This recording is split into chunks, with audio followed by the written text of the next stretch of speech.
Yeah, they're not very big cards, about 2 inches by 3 inches, but they're packed with lots of valuable information. And just think about it, bank accounts, credit cards, all could be opened. People could rack up some big bills, and they were left in a place you'd never expect. Check it out, about 1,000 of them. They appear to be check cashing cards loaded with personal and valuable data. Names, addresses, birth dates, phone numbers, social security numbers, even photos. They came from here, the Family Food Center at Detroit and Dorr Street in central Toledo. They were turned over to the I-team by a concerned source.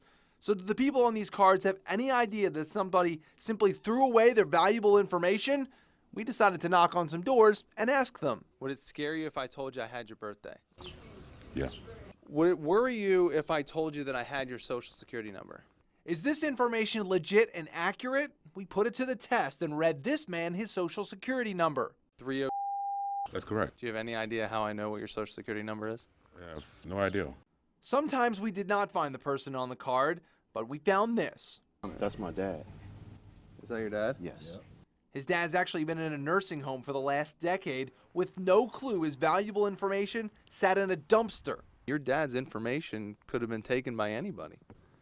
Well, I mean, that would be exposing him to, you know, like you say, a lot of crime, I guess, nowadays. Are you serious? Holy cow.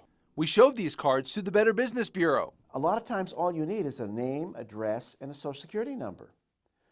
These people's identities could all be compromised by this stuff. It's their records. They can throw it away if they want to. But from an ethical standpoint, if I'm the owner of this business, I'm not going to let this stuff go in the trash. What about the owners of this place? The I-team went looking for some answers. Why were these thrown away and who did it? We were met by a man named Clint, who remained behind this pole when we tried to talk to him.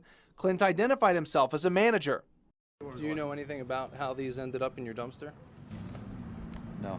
What are these? Clint says he'd never seen the cards, didn't know what they were, and had no idea how they ended up in the Family Food Center's dumpster.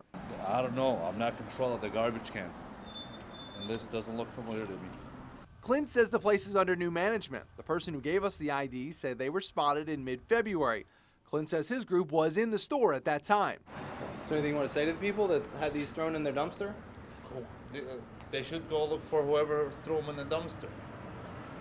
Did anybody here throw them in the dumpster? Not that I know of. I'm not in control of the garbage cans.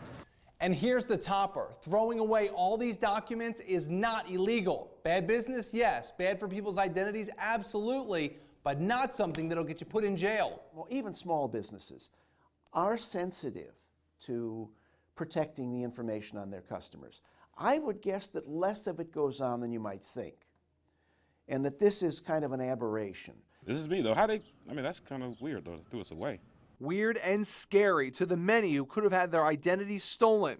And even if you've never shopped here, it's a good idea to check your credit report at least once a year to make sure that no one has your information and has opened up a credit card or a bank account in your name without you knowing.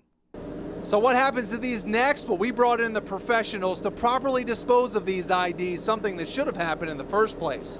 Reporting tonight, Sean Hegarty, 13 ABC Action News.